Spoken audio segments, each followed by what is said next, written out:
Biden campaign donors funding some of these anti-Israel college protest groups. You got George Soros. Protesters, many of the protesters are backed by Biden's donors. Okay, are you listening, Israel? I hope you're listening, Israel.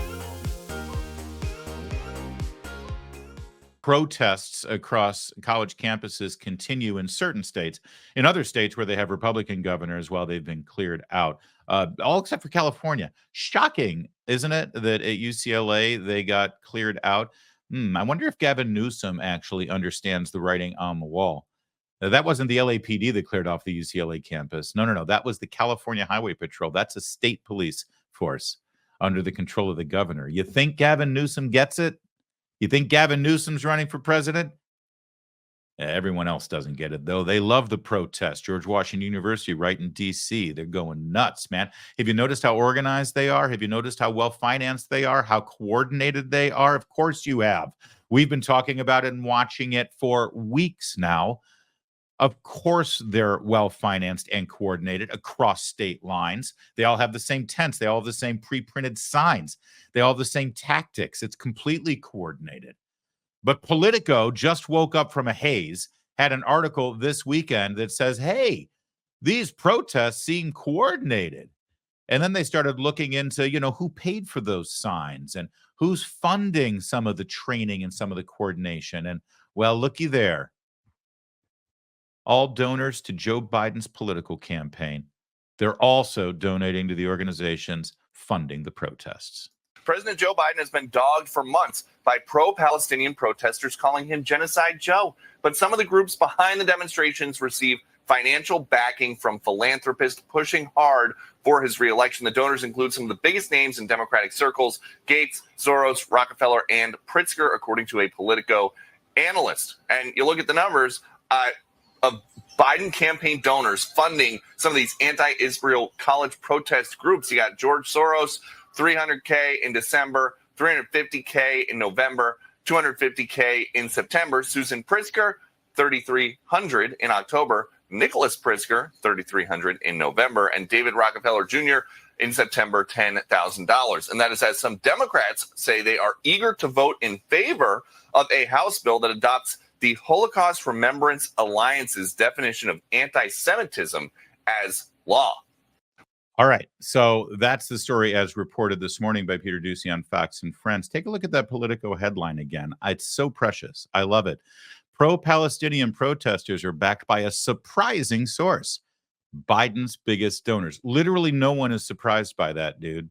I mean, literally no one. Also, I just love doing this because I think some of the reason why you come here is you like sort of granular media analysis. That headline, that's typical Washington, D.C. headline, right? Break it down for a second. Pro-Palestinian protesters. Stop right there. That's editorializing. Why are you calling them pro-Palestinian protesters? Couldn't you also be just as accurate to say anti-Israel protesters? Of course, they are anti-Israel by every objective definition. I could argue that they're more anti-Israel than they are pro-Palestine because the tactics they're supporting are terrorist tactics, Hamas tactics. And my argument is that Hamas has been worse to the actual Palestinian people than anyone else. If you support Hamas, you're actually supporting oppression against the Palestinian people. But you know what? Let's stipulate that it's a wash. Let's stipulate that you could either say these protests are pro-Palestine, or you can be equally factually accurate to call them anti-Israel, because they are, by any objective measure, anti-Israel, right? So why did you choose pro-Palestine instead of anti-Israel? You know why. But that's an editorial choice, and you need to see it when you see it, because once you see it, you can't unsee it. They make little editorial choices all day long. Do they ever call those of us who are defending the unborn pro-life? No, they always call us anti-abortion or anti-choice.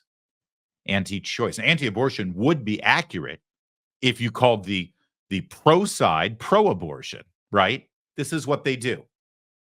So they call us anti-choice. No, I want people to have choice. Go ahead. Just don't choose that. And, protect innocent people from being murdered. Okay, so the headline, pro-Palestinian protesters. Already you're editorializing. But then, backed by a surprising source. Surprising to whom? Why is the modifier in there? This same headline would be a lot more accurate if it was anti-Israel protesters are backed by Biden's biggest donors. That's it. Leave the pro-Palestine out of it. Leave the surprising source out of it. It's not surprising. Of course, that's who these people are. It's also not surprising because, well, we read the Washington Examiner and the great investigative work of Gabe Kaminsky. We've had Gabe Kaminsky on this show before. He's one of the great young investigative reporters in Washington, D.C. He breaks a lot of stories, including this one, Politico. Politico's investigative reporters have uncovered this in May. November of 2023, Gabe Kaminsky, anti-Israel protests fueled by terror-tied dark money groups, national security issue. Hamas-friendly protests bankrolled by Democratic dark money juggernaut Tides Foundation. There, Gabe did the hard work for you on December 1st.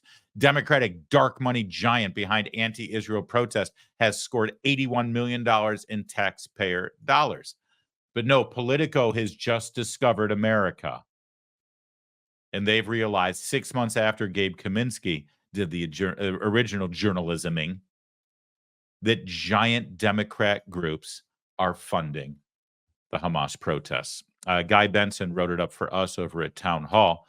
And there's your picture of George Soros, but you're a hater if you mention the fact that George Soros accurately is funding these Nazi groups. As Guy points out, the Washington Examiner reported it late last year that these protests were all backed by these left-wing groups, right? But see, the repercussions of these protests, the repercussions are actually hurting people in a tangible way, not just because of the anti-Semitic slurs, not just because of the vandalism and trashing of a beautiful American campuses, and not because it's warping young people who don't know any better, honestly. A lot of these college students are the dumbest people that you're ever going to meet. And for the last 10 years, they've been told in public school, at your public high school or public junior high school, that protesting against the man is the right thing to do. How many of these kids saw their own teachers do a teacher walkout of their school on the day that Trump was inaugurated, right? That was a big thing. In 2016, see, these kids who are graduating college right now, 8 years ago, they were in 8th grade. Maybe they were freshmen in high school. And when Donald Trump was inaugurated, all their teachers put on their little pink hats and marched out of the classroom and staged a protest march around the playground of their school. This is what they've been taught for the last 10 years of their life, that it's righteous to protest. So they're just falling in line. In fact, I bet a lot of them at these schools, they had to put it on their college application what kind of political activism they've been involved in. This is who they are. They don't know any better. They literally don't know any better. But now, these protests that are so destructive and so illegal, funded by Democrat donors, the same people who are funding Joe Biden's campaign, all of these things are hurting these children even more because these kids, the COVID generation, they didn't go to a high school graduation. It was 2020. Everything was shut down because of Anthony Fauci and Democrats like Gavin Newsom, Andrew Cuomo, and Joe Biden. And number two, now they're not going to be able to go to this graduation. And it's all Democrats' fault. Has officially canceled their university-wide commencement ceremony after weeks of anti-Israel protests. We've been covering it here. New York Mayor Eric Adams previously said colleges should proceed as normal. He said he would provide the security necessary. He went on to say that these institutions should decide to graduate their students and celebrate a beautiful experience with their families. We'll make sure it's done in a peaceful manner. I guess Columbia didn't believe him. They have decided to cancel. Well, Columbia may have believed him, but see, this doesn't have to do anything to do with the safety of the parents or the safety of students. They don't want the optics. See, Columbia has created this whole situation, and now they don't want the camera images of these pro-terrorist dirtbags ruining commencement day exercises. Also, by the way, they want to punish people.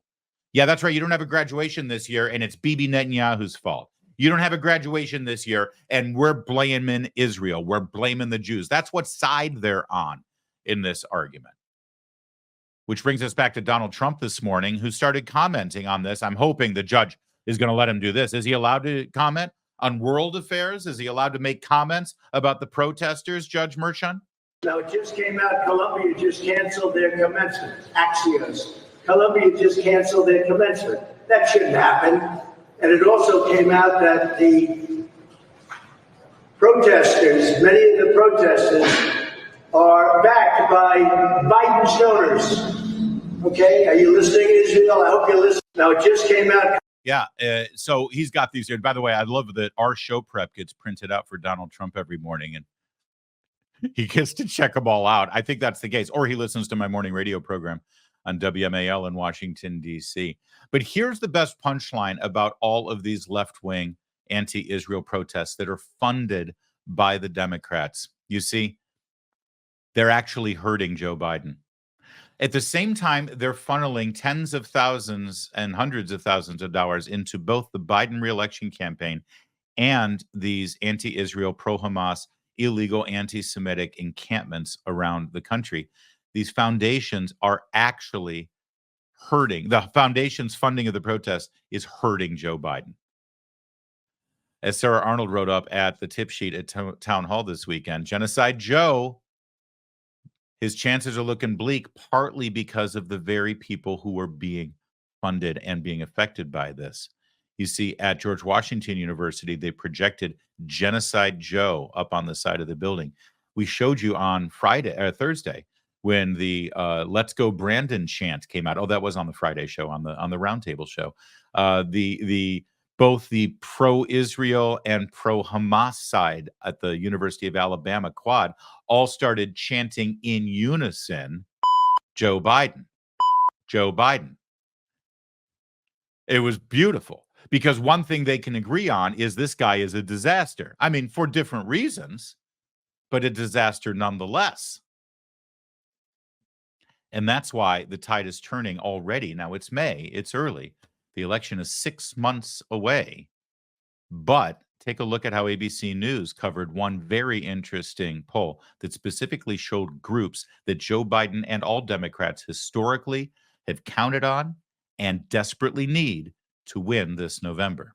And Biden seems to be struggling with key demographic groups that he would need to win, and win big, if he stands a chance of being reelected. John, there is significant softness in the support for Joe Biden among core Democrats. In this poll, he's carrying black voters by 61 points. Well, that sounds like a lot, but he carried them by 84 points back in 2020. Latino voters, a very slight Biden edge in this poll, but it was a 21-point advantage in the exit polls back in 2020. And among younger voters under 30, we're actually seeing Trump with a slight edge. That was a big win for Biden last time around. It's particularly stark to see that difference among voters of color. Black voters under age 50, far less likely in this poll to say they're supporting Joe Biden than older black voters.